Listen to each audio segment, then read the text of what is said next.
Now, if WPS is disabled on your target network, or if it's enabled but configured to use push button or PBC, then the method that I showed you in the previous lecture will not work. Therefore, you will have to go and crack the actual WPA or WPA2 encryption.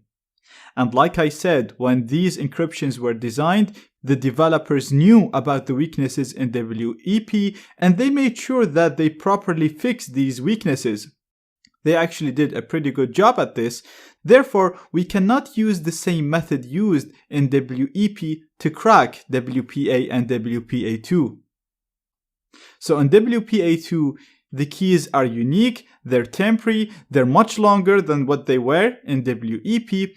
Therefore, the packets sent in the air contain no information that is useful for us. So it doesn't matter, even if we capture 1 million packets, we can't use them to crack the key. The only packets that contain useful information are the handshake packets. These are 4 packets transferred between a client and the router when the client connects to the network. So, in this lecture, I'm going to show you how to capture these packets, and in the next lectures, we'll see how to use them to crack the WPA or WPA2 key. First of all, as usual, you'd want to run dump-ng against all the networks around you. I've already done that, and as you can see, this is my target right here. It's using WPA2, and this is the MAC address. I'm going to copy it. And the first thing we'll do is just run dump-ng on this network and store the data in a file, exactly the same way that we used to do it with WEP. So we're just going to do dump-ng --bssid and give it the bssid of my target, --channel, and give it the channel of my target, which is 1, --write, to specify a file name to store all the data that we're going to capture in. And let's call this WPA handshake, because we're going to capture the handshake. And finally, we're going to give it my wireless adapter in monitor mode, which is mon0. So very simple command. We've done this multiple times by now. We're using dump-ng. We're giving it the MAC address of my target after the bssid.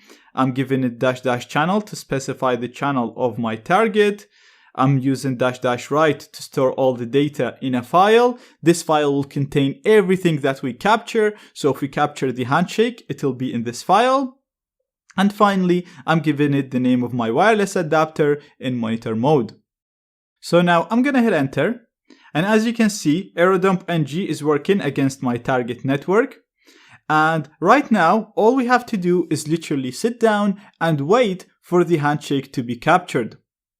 Like I said, the handshake is sent when a client connects to the network. So we'll literally have to sit down and wait until a new client connects to the network. Once a new client connects, we will capture the handshake, and you will see in here, dump telling us that the handshake has been captured.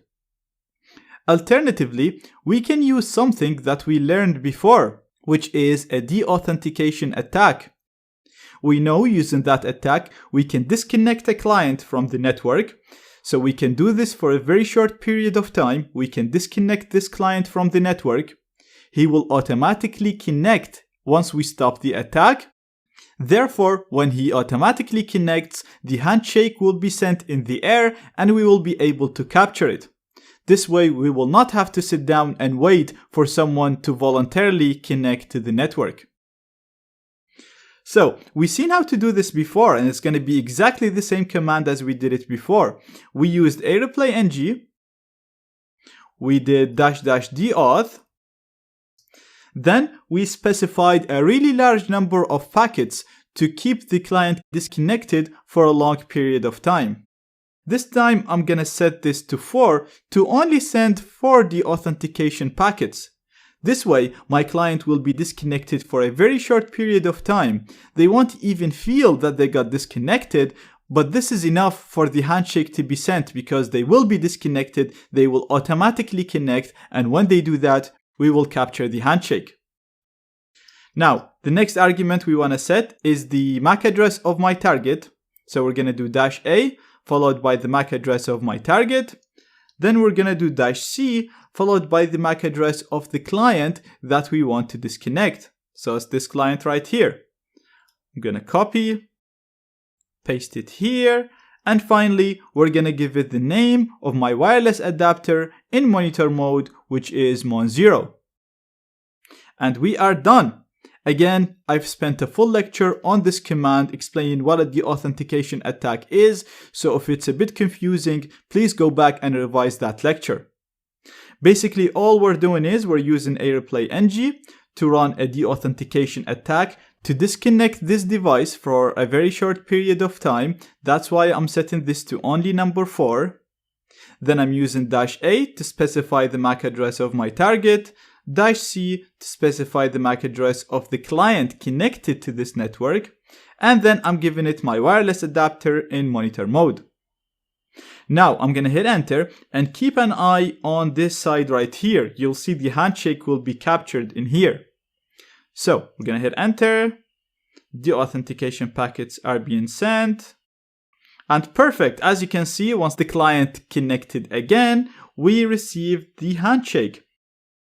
So now we can quick arrow dump ng, so Control-C, because we have the handshake now. It is stored in the file that we set after the write option, which is called WPA handshake. And in the next lecture, I'll show you how this handshake can be used to get the key for the network.